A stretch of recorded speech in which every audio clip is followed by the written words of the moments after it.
완전 가격이 급상승하기 시작합니다. 잔금도 안 치렀는데 1억 가까이 올랐고 반년 만에 2억 넘게 올라버렸어요. 이제 이때가 고점이었는데 그때는 그걸 몰랐죠. 안녕하세요, 엣지입니다.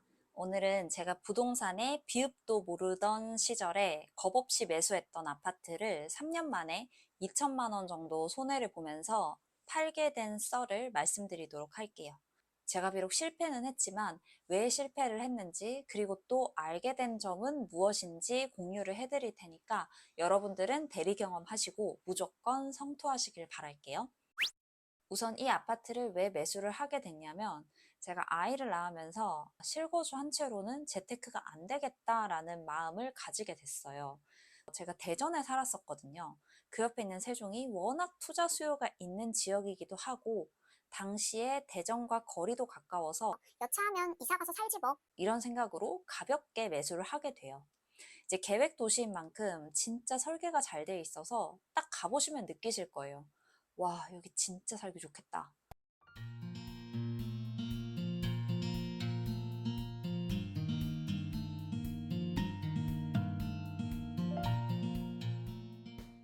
단지별로 공원이나 천을 끼고 있어서 산책할 곳이 진짜 많고요. 당연히 모두 새 아파트들이니까 보기에도 정말 깔끔하거든요.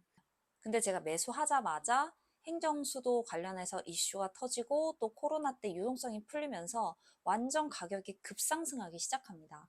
잔금도 안 치렀는데 1억 가까이 올랐고 반년 만에 2억 넘게 올라버렸어요. 이제 이때가 고점이었는데 그때는 그걸 몰랐죠. 당시에는 이렇게 막 급하게 오르는 게 좋은 건 줄 알고 와, 나 진짜 운이 좋다 이렇게 생각을 했는데 그게 아니더라고요. 부동산은 양도세 때문에 1년 미만인 상태에서 팔 경우에는 차액의 70%를 세금으로 내고요.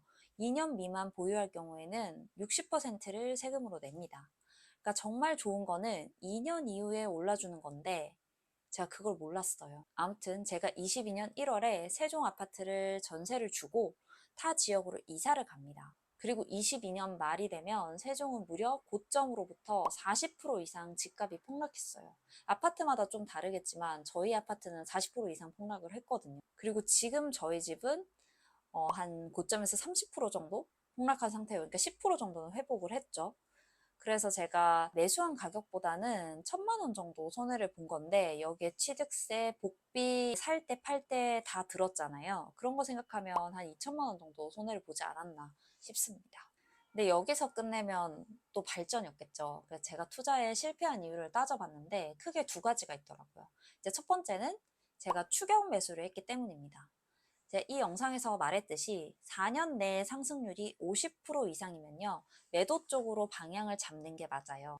물론 그 이상 상승을 할 수도 있지만 4년 내에 상승률이 50%라는 거는 물가 상승률 대비해서 급상승한 거기 때문에 이제부터는 오를 확률보다는 내릴 확률이 있다라고 생각을 하고 욕심을 버려야 하는데요. 막 3억대 아파트가 5억이 됐는데도 급한 마음에 제가 따라 샀다는 거. 여기서부터 투자에서 가장 중요한 싸게 산다라는 그 원칙을 못 지킨 게 되는 거죠. 그리고 두 번째 이유는 매도 희망 가격이 없었다는 거예요. 투자를 할 거면 이 정도면 팔겠다라는 매도 희망가가 있어야 되는데 사실 그게 있어도 상승장에는 막 더 오를 것 같아서 팔기가 어렵잖아요. 근데 이때는 욕심을 무조건 비우고 기계적으로 내 매수 희망 가격에 도착을 하면 팔아야 되는 거예요. 그래야 수익을 볼 수가 있어요. 근데 그 기준조차 없었기 때문에 제때 매도를 못한 게 있습니다. 자, 그러면 이제 궁금하신 분들도 계실 거예요. 좀 버티면 되지 않냐? 지금 많이 내렸는데 2년 후에는 올라 있을 수도 있지 않냐? 라고 하실 수도 있는데요. 일단 제가 그렇게 하지 않은 이유 첫 번째는 갈아타기를 하기 위해서입니다. 제가 타지로 이사를 왔다고 했잖아요. 지금은 전셋집에 살고 있는데 이 지역이 공급량이 엄청 많은 광역시예요. 부동산에 관심 많으신 분들은 금방 어딘지 추측을 하셨을 거예요. 저는 분명히 집값이 내릴 거라고 생각을 하고 이제 전세자금 대출을 안 받아도 되는데 그걸 고정금리로 대출을 받아서 전셋집을 구했어요. 왜냐하면 전세금으로 큰 돈이 묶여버리면 이 지역에서 집을 살 기회를 잃어버리는 거니까요. 그리고 이 지역이 집값이 최저를 찍고 막 완전 공포에 휩싸여 있을 때는 못 샀지만 약간 반등했을 때 제 생각에는 이 정도면 발목 가격인 것 같다라는 생각이 들었을 때 실거주할 집을 마련을 했습니다. 그러니까 다행히 그 집이 금방 가격 회복을 많이 해줘서 세종집을 팔 결심을 할 수가 있었어요. 이게 주식처럼 이제 어느 종목은 좀 손해를 보지만 어느 종목에서 많이 이득을 보면 얘를 손절을 할 수 있잖아요. 그러니까 이 두 개를 다 안고 가기에는 제가 부채를 다 감당하기가 좀 부담스러워서 세종집을 정리하게 됐습니다. 그리고 두 번째 이유는 지금 가격이랑 세종 전세가랑 따지면 2억 4천 정도가 갭이 있는데 2억 4천을 가지고 투자를 한다고 쳤을 때 다른 투자처가 너무 많은 거예요. 수도권에 투자를 하거나 아니면 지금 제가 거주하고 있는 이 광역시의 새 아파트가 마피가 떠가지고, 그러니까 마이너스 프리미엄이죠. 분양가가 만약에 5억이라면 6천 깎아서 4억 4천, 뭐 이렇게 4억대 아파트들도 있거든요. 물론 입주 물량이 많기 때문에 전세가가 싸요. 그래서 투자자들이 접근하기도 힘든 시장인 건 맞지만 그만큼 절대적인 가격은 싼 거죠. 뭐 제가 세종에 갖고 있었던 집은 15년도에 지어진 집이었는데 그 아파트를 살 바에는 14년이나 23년 말쯤 입주하는 새 아파트를 사는 것이 또 다른 기회가 될 수 있겠다라고 생각이 들더라고요. 어차피 지금 올라주는 건 의미가 없고 2년에서 4년 후에 올라 있으면 되는 거잖아요. 근데 이제 어지간한 아파트 그러니까 34평 분양가는 5억 중반이 넘어가 버리거든요.